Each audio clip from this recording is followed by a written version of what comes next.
Mga kabro, mga kabagis, magluluto po tayo ng pinikpikan noodles. Ito po ang ingredients. Yan, yung sobra yung pinikpikan. Sibuyas, onion, bawang, garlic,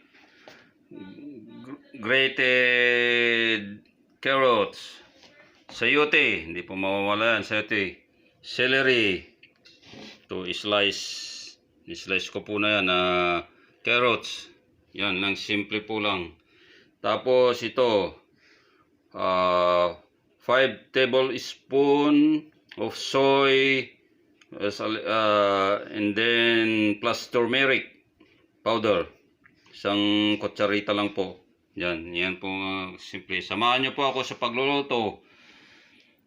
God bless sa panonood. Init na po yung kawali, may mantika na po.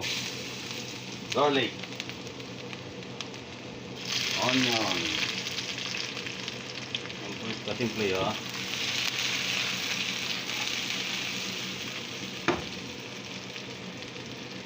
May timpla na po itong manok. Yan yung pinikpikan po. Sa tursay. Pwede rin pong itagyan. Tapos mix na natin sayote.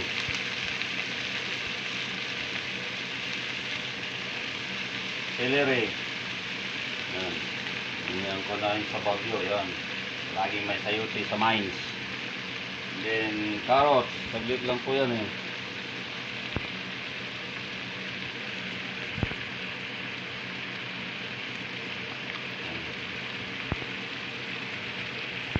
Tapos takpan po natin.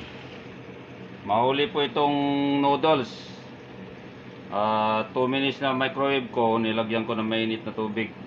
Halo po natin yan. Tapos yung soy. Saan po natin, less than 15 minutes, pwede na po yan. Basta nag-boil na yan, steam lang po. Saglit lang maluto ang carrots, tapos sayote po celery. Tapos lalagyan po natin itong, yan, grated na carrots. Grated carrots.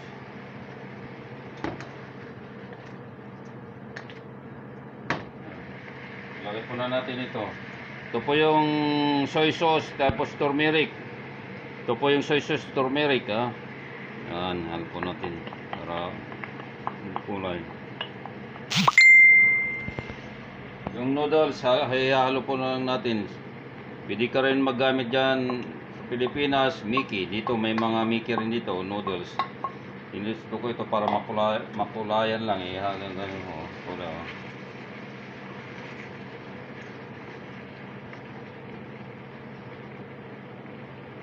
Mag-adjust po kayo ng timpla. Ayan.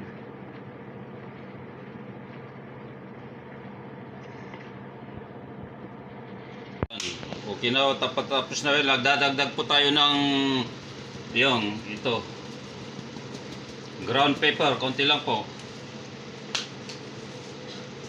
Lang ng ground pepper.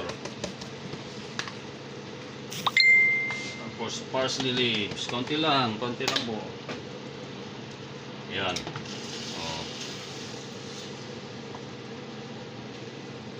Meron na kayong pinikpikan noodles. Yan, tiradang Baguio.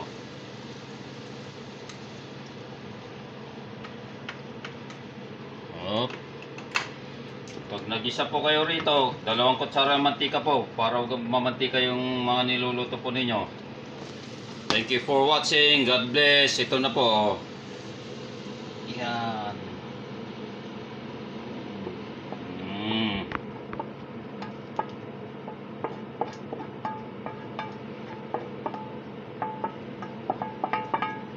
Tama, serve na sa pamilya. Ito po, yan. Yan po. Ito po. Maraming salamat sa panonood. Yan, may natutunan na naman to. Ulit tayo bagong recipe.